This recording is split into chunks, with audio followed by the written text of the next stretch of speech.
Ya kalau misalnya kita ngelihat inflasinya 4,35, ada kemungkinan BI Rate akan menaikkan tingkat suku bunganya. Kalau misalnya kenaikan tingkat suku bunga, otomatis itu bad news ya, berita buruk untuk bank. Nah, resiko diri bank untuk NPL atau kredit macetnya pasti akan tinggi.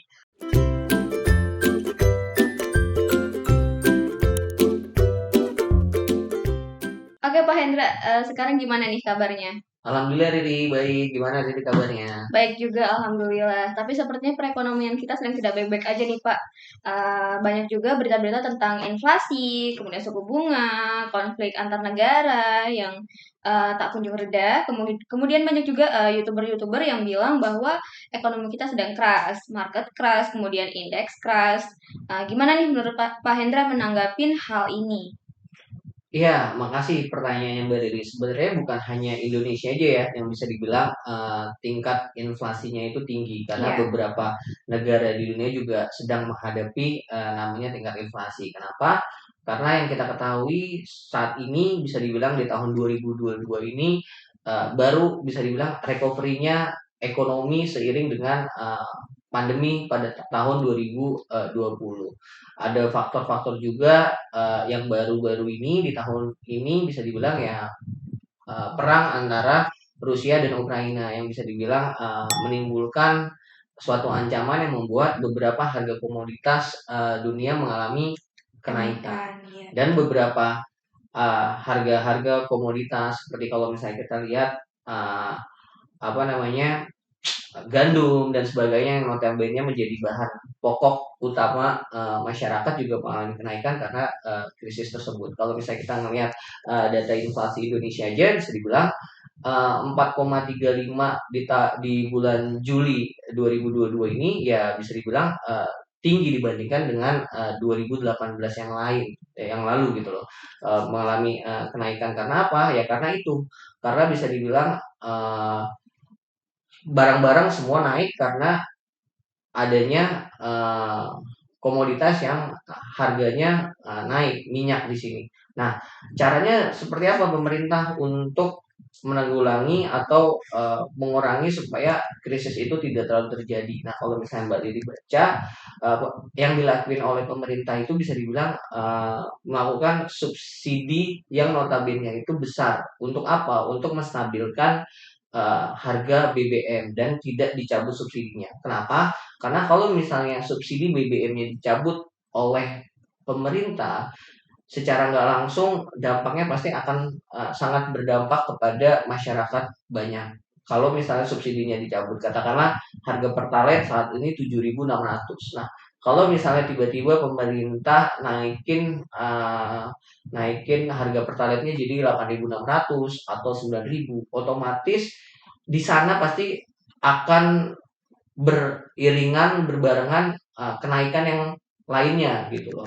Jadi kalau misalnya Pertalite naik, pasti semua yang lainnya pasti akan ikut naik. Nah, makanya pemerintah bisa dibilang di tahun ini mungkin fokus untuk menstabilkan atau mengerem subsidinya supaya tidak naik atau menahan supaya tidak naik harga dari Pertalite-nya gitu. Jadi bisa dibilang untuk menstabilkan inflasi juga Inflasi. gitu Mbak Riri. Iya Pak, ini kan kita di Indonesia kenaikan inflasinya udah di 4,35 poin nih gitu. Ini kira-kira untuk suku bunga kita nih naiknya di berapa ya Pak? Atau di 25 kah, 50 kah? Atau lebih besar daripada itu nih untuk Ya, selanjutnya? ya kalau misalnya kita ngelihat inflasinya 4,35 sedangkan rate Indonesia pada saat Juni kemarin itu masih 3,5%, ada kemungkinan BI Rate akan menaikkan tingkat suku bunganya mungkin 0,25 atau sampai 0,50 basis point. Tapi tetap kita ngelihat nanti cadangan devisa kita seperti apa. Tapi kalau misalnya kita melihat rilis yang terakhir kemarin, cadangan devisa kita masih masih naik sih, masih naik gitu. Jadi kalau misalnya bilang apakah ada peluang untuk BI rate naik untuk menstabilkan setidaknya tingkat tingkat suku bunga kita ada, tapi mungkin naiknya tidak terlalu buru-buru 0,50 atau 0,75, mungkin di bulan Juli ini ada kemungkinan naik seiring inflasi kita yang tidak sesuai dengan ekspektasi mungkin akan naik ya 0,25 basis point gitu sih Mbak Riri. Oke. Iya, tadi kan untuk kenaikan range-nya tuh untuk suku bunganya di 0,25 poin. Nah, ini ada nggak sih Pak bagian dari ekonomi Indonesia yang terdampak langsung dari kenaikan suku bunga kita itu tadi? Kalau misalnya kenaikan tingkat suku bunga otomatis itu bad news ya, berita buruk untuk bank. Kenapa? Ketika misalnya tingkat suku bunganya naik, otomatis bank tidak punya, bukannya tidak punya ya, dalam arti akan lebih sulit untuk menyalurkan kreditnya. Hmm, Kenapa? Karena kalau bisa tingkat suku bunga naik, otomatis bunga yang dibebankan kepada pihak ketiga atau orang yang minjem ke bank, otomatis bunganya akan jauh lebih tinggi. Nah, oke. resiko diri bank untuk NPL atau kredit macetnya pasti akan tinggi. Iya, betul. Begitupun juga untuk properti. Pasti kalau misalnya tingkat suku bunga dinaikkan, otomatis suku bunga dari properti pasti akan naik juga. Misalnya Mbak Riri mau beli rumah nih sama Hmm, pacarnya di tahun ini. Ya, ketika misalnya tingkat suku bunganya naik di tahun ini, otomatis ya pada saat beli pun ya otomatis acuan dari floating dari rate bunga propertinya pun juga pasti akan naik, akan kecuali naik. kalau misalnya belinya yang tidak floating atau flat gitu. Oke, Jadi tadi kita. semuanya pasti akan berdampak seiring dari tingkat suku bunganya naik. Oke Pak, siap. Wah, berarti saya harus banyak nabung ya, ngumpulin duit nih buat beli rumah sekarang. Iya. Oke Pak, tadi kan kita ada membahas sedikit tentang properti nih. Nah, ada sedikit klaim nih dari Ibu Sri Mulyani, Menteri Keuangan kita, yang menyatakan bahwa generasi milenial itu bakal sulit nih untuk memiliki rumah di saat ini, kayak gitu Pak. Kira-kira gimana nih menurut tanggapan Pak Hendra? Apa sih yang membuat hal itu bisa terjadi? Ya, yang membuat hal itu terjadi mungkin karena yang pertama masyarakat Indonesia generasi mudanya suka healing ya. Enggak. Jadi yang yang pertama kenapa masyarakat Indonesia atau generasi milenial notabene agak sulit Hmm. punya rumah ya tadi ketidakpastian ekonomi pastinya. Yang pertama adalah ketidakpastian ekonomi, yang kedua ya mungkin kita bisa lihat dari notabene inflasi kita ya lumayan tinggi walaupun memang sebenarnya masih terkontrol dibandingkan dengan negara-negara lain. Tapi poin yang ketiga mungkin kalau misalnya kita lihat ya harga pokok atau harga tanahnya pun juga ikut naik. Kalau misalnya Mbak Riri lihat di Jakarta atau di Jabotabek, ya harganya itu pasti udah bilang ya sangat gila-gilaan Iya, perbedaan. betul betul. Nah, yang keempat adalah ketika harga tanahnya aja naik, apalagi harga bangunannya gitu loh. Kalau misalnya katakanlah ya Indonesia eh, nggak naikin BBM aja harganya udah naik, apalagi kalau misalnya harga BBM itu dinaikkan, otomatis bahan bakunya semua distribusinya juga pasti akan naik. Akan Nah itu naik. yang notabene mungkin akan membuat generasi milenial akan sulit Kesulitan. untuk membeli rumah. Ya mungkin ya solusinya adalah generasi milenial untuk lebih bisa manage keuangannya atau mengerem keinginan-keinginan yang notabene mungkin tidak terlalu penting gitu. Mm-mm. Jadi memang ya dengan kondisi saat ini kita sebagai generasi milenial harus benar-benar punya porsinya atau pos-pos yang notabene menurut kita mana yang penting untuk kita gunakan gitu loh dengan melihat kondisi ekonomi saat ini yang notabene masih belum stabil. Oke, iya benar-benar Pak. Oh iya, tapi seiring ini ya, saat ini juga kita lihat harga-harga rumah di Jakarta, kemudian yang nggak di Jakarta aja sih, di Jabodetabek itu udah untuk ukuran rumah 1 M itu masih terbilang kecil ya kayak gitu. Sedangkan pendapatan kita di Jakarta ini juga nggak yang besar-besar banget gitu. Nah, jadi kalau misalnya kita harus menabung itu harus berapa lama ya ngumpulin uang 1 M itu buat beli rumah yang biasa-biasa aja tuh. Nah, ada peran dari pemerintah juga nggak sih Pak untuk solusi solusi permasalahan ini kayak gitu? Iya, sebenarnya kalau misalnya dibilang solusinya ada enggak dari pemerintah ya sebenarnya DP 0% itu kan sebenarnya diadopsi juga kan sama pemerintah untuk untuk diimplementasikan. Itu yang pertama. Yang kedua, dari pemerintah sebenarnya ada perumahan-perumahan subsidi buat generasi milenial, tapi memang notabene aksesnya itu masih sangat sulit gitu. Bukannya sulit, bisa dibilang masih jauh dari jangkauan, masih jauh dari jangkauan dalam arti ya sulit lah gitu loh kalau misalnya kita yang kerja untuk di Jakarta. Paling kalau misalnya dari saya solusinya kita ya tadi sebagai generasi milenial sebisa mungkin mengkontrol, memanage keuangannya kita dan kita pintar-pintar untuk berinvestasi Oh gitu. gitu. Oke, kira-kira nih Pak, eh investasi yang bagus nih untuk generasi milenial nih, untuk menabung atau untuk kesejahteraan dia di masa mendatang kayak gitu.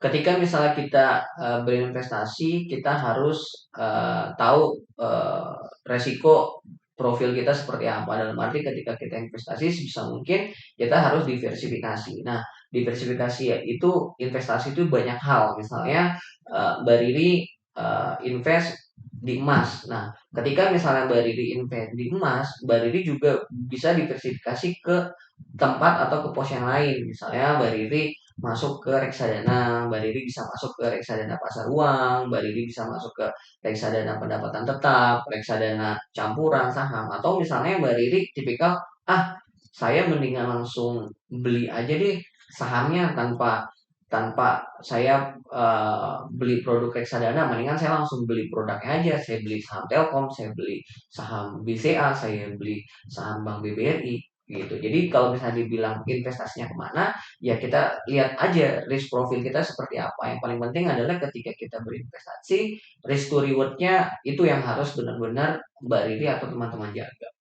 Oke. Nah, di antara reksadana dan juga saham tadi yang Pak Hendra sebutin, kira-kira untuk resikonya nih, resiko dan return atau profit yang kita dapatkan tuh lebih besar yang mana nih Pak?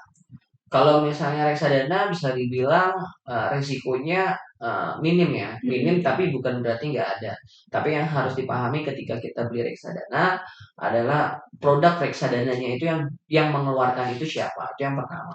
Yang kedua adalah kita harus melihat NAB-nya itu berapa. NAB itu adalah nilai aktiva bersihnya. Atau bisa dibilang total keuntungan dia selama produk ini diterbitkan itu berapa sih? Nah, itu namanya NAB. Nah, yang ketiga kalau misalnya kita ngelihat reksadana, itu ada namanya NAV. NAV itu adalah nilai aset kelolaan yang dipegang oleh manajer investasinya. Jadi, ketika misalnya NAV-nya itu makin tinggi, secara otomatis tingkat kepercayaan masyarakat terhadap reksadana tersebut makin tinggi. Makin Nah, tinggi, oke. bisa dibilang itu yang kalau misalnya kita pengen melihat dari reksadananya. Tapi kalau keuntungannya seperti apa ya? Kalau misalnya keuntungannya ketika misalnya kita katakanlah reksadana pendapatan tetap itu pasti acuannya kepada obligasi. Nah, kita berbicara obligasi dengan misalnya tingkat suku bunga Indonesia saat ini 3,5%, obligasi pemerintah katakanlah Sun atau Sukuk atau Ori misalnya 5%, ya pendapatan tetap mungkin bisa ngasih sekitar 6%. 6%. Nah, bisa dibilang ya itu lumayan tinggi ketika misalnya teman-teman selama 1 tahun reksadana dapat 6%. Nah, Mm-mm, kalau oke. misalnya di saham, ya di saham tergantung juga beli sahamnya saham apa. Tapi kalau misalnya kita berkaca dengan saham-saham blue chip yang notabene bagiin dividennya aja lumayan tinggi, ya lebih baik kita masuk di saham-saham blue chip seperti Blue chip. BBCA, Bank Mandiri, atau BBNI, atau BBRI. Ya intinya ketika misalnya kita berinvestasi, contoh sederhananya misalnya tingkat inflasi Indonesia saat ini 35, 4,35% iya betul. pada saat Juli. Nah, ketika misalnya teman-teman katakanlah eh, invest selama 1 tahun dapat return 6 sampai 7%, otomatis kan nilai masa uang teman-teman masih plus selisih 1 sampai 2%. Iya. Tapi beda ceritanya ketika misalnya teman-teman inflasinya 4,35, tapi nilai investasi teman-teman nggak investasiin apa-apa. Mm-mm. Katakanlah teman-teman cuma punya uang 1 juta, teman-teman taruh di bank aja. Nah, itu udah kepotong sama admin, sama nilai uang teman-teman itu udah berkurang sebesar Berkurang. 4,35% itu Oh, inflasi itu. Jadi bisa dibilang ya kita harus lihat juga gitu. Oke, ini juga bisa jadi pandangan nih Pak untuk generasi milenial yang masih suka nabung nih di bank gitu. Jadi uangnya diemin aja gitu di bank. Padahal dia nggak tahu seiring berjalanan waktu uang itu juga akan tergerus gitu kalau misalnya didiemin terus di rekening tabungan kayak gitu. Oh ya, tadi ada yang lupa nih Pak. Apabila kita membeli rumah-rumah dengan subsidi dari pemerintah, nah tadi kan ada bunganya tuh flat dan float. Nah, kira-kira untuk bunga flat dan float tuh gimana tuh Pak? Ya, ketika misalnya kita beli rumah, ya sebenarnya itu tergantung dari kita juga. Kita tipikal orang yang suka dengan kepastian.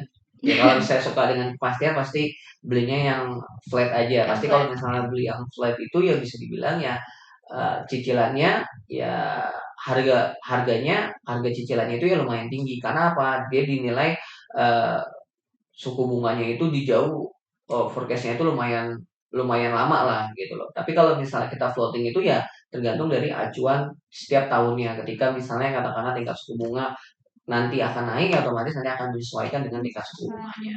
Oke.